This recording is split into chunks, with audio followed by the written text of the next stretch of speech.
Protect your family. Launch your dreams. At LegalZoom.com, we put the law on your side. We now offer phone service as low as $1.70 a month with Magic Jack Plus. That's $19.95 a year. $19.95 a year. No computer needed. Nothing changes. And now keep your old phone number. Get Magic Jack Plus at Radio Shack.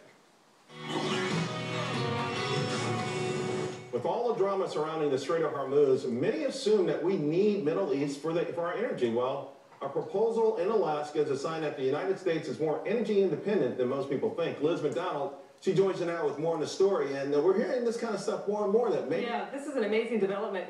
This week, the governor of Alaska, Charles, met with the CEOs of the big three oil companies. You see the picture right here from the meeting, Charles. And what happened was ExxonMobil, Chevron, Phillips, and BP sat down with the governor of Alaska, and here's what he wants to do. He wants to build, finally, which has been a dream since 1967, a pipeline to basically ship natural gas out of Alaska and to overseas. Take a look at what the governor said after the meeting. He said, I made it clear that we want to see progress on commercializing Alaska's gas for Alaskans and markets beyond. So get this, the state of Alaska says it only makes about $940 million a year from royalties from its oil and gas leases. You know, it is, yeah, that's it. And the oil production has been in decline over the last decade. We're seeing essentially 112 billion cubic feet of nat gas development in Alaska every year. 85 trillion cubic feet estimated by there. And this has nothing to do with Anwar, and we're not worried about killing lizards that may one day be endangered and interrupting the sex life of the caribou. We're not worried about any of that stuff, right? Well, I know that's for another day because I'm not an expert on that. I'm just reporting this, but it's an interesting question you're posing because here's the deal. Remember Sarah Palin was talking about a nat gas pipeline. This has been a dream, as I noted, since 1967 and hit a wall under the Carter administration. And so will we see it? I mean, the governor really wants it. And this would be built, Charles, by the same company that wanted to build the Keystone Pipeline out of Canada's oil shale gas fields in Alberta to the Gulf. That would be TransCanada at a cost of about $500 million. Imagine that, America becoming an energy superpower. Liz, have a great Asia, to shipping into China. Thank you so much, appreciate it. There you go. Well, my next guest says that the global balance of power in the oil market is actually already shifting, and it's shifting our way because of increased oil production. And that's great news for the country. Joining me now is Robert Bryce, Senior Fellow at the Manhattan Institute. You know, Robert, I saw a report at the end of the year that fuel was our top export. It beat aircraft last year. And that's almost unheard of, and no one talks about that. Yeah.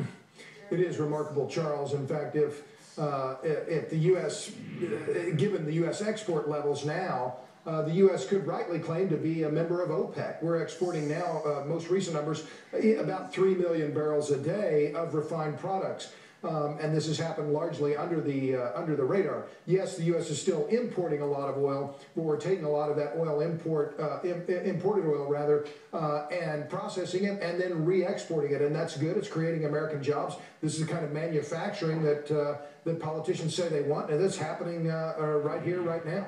And of course, this week, oil having a real big week, even though the dollar's up big time, in part because we're reminded once again, you know, when Iran is in the mix, when Venezuela is in the mix, we're sort of always, we can always be victims to those guys. Well, look, oil is the most global commodity right now. There is nothing else, and it has been for a long time. The global oil market is the biggest, most transparent market in human history. But I think that in my view, with the ongoing friction in the Middle East and the issue of Iran now possibly claiming that they can, or claiming rather that they can block the Strait of Hormuz, it just adds to me another example of why we should be building the Keystone XL pipeline. It's a large supply of oil, a long-term supply, 700,000 barrels a day. And I'll give you one quick fact, Charles. That one pipeline, if it gets built, would provide 46% more energy to the U.S. economy than all of the wind turbines and solar panels in the country. Now, hold on, say that one more time, Robert. I want to get that clear. Sure. That one particular pipeline you're talking about. Yeah, if the Keystone XL pipeline gets built, it would deliver about 700,000 barrels of oil per day to the United States. That one pipeline alone would deliver 46% more energy than all of the wind turbines and solar panels in the U.S. combined. And we have now about 21,000 wind turbines now that have been built. One pipeline. I mean, this is why we use oil. The power density, energy density of oil is remarkable, and nothing else even comes close. And yet, what do the Greens and the Green left keep saying? Oh, we need more renewables. Right. Well, the scale simply does not work. But here's the thing, though, Robert. The Green left has the president's ear. Every time the president talks about gasoline or oil, it's the dirty fossil fuel that that we're going to run out of tomorrow. On the alternative side, is there anything positive about it? And could the alternative energy stand up on its own without continuously digging into our pockets as taxpayers? Yes. Well, renewables are going to need subsidies for a long time to come. And in fact, there's a big battle now underway, and the American Wind Energy Association in particular is battling hard to get an extension of the production tax credit, which is going to expire at the end of this year. But they're in a world of hurt without these subsidies. And no, I don't see solar and wind in particular able to stand without subsidies at any time in the near term. So, Robert, we got to go now. Getting a wrap signal. Sure. In your opinion, should they be given more subsidies? Should they be given more time and more taxpayer dollars to work out? Well, in the case of wind, I think absolutely not. The wind energy scam has gone on way too long. I'm more bullish on solar. I think some subsidies for solar, particularly photovoltaic, make sense simply because you have production and consumption at the same place. But aside from that, I would rather see them all done away with and a reform of federal energy subsidies altogether. And I also love the idea of America being an energy superpower. Robert Bryce from the Manhattan Institute. Thanks a lot. We appreciate it.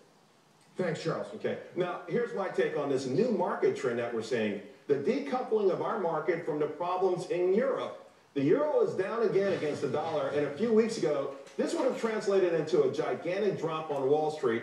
Now, maybe the street's realizing that the dollar will reverse course and eventually move lower as a result of past and future monetary policy and government debt. And it also reminds me of a story I just read about Guam. Now, Guam is an American territory where locals say hello and goodbye with the same word, half a day. A local agency reported a dramatic drop in the purchasing power of the dollar there. In fact, it's been creamed. In the fourth quarter of last year, the greenback dropped to 87 cents compared to the same period in 2007, and it's down to just 59 cents compared to 1996. Now, sadly, both Wall Street and the White House want a cheaper dollar, hence the stock market's odd reaction today to good news. Now, make no mistake, the dollar will be debased and the stock market will eventually rally. But we're going to have to say half a day to the future of our greatness when that happens. And I don't mean hello. Coming up, we've got a new trend that older Americans are hitting the road and they're looking for jobs.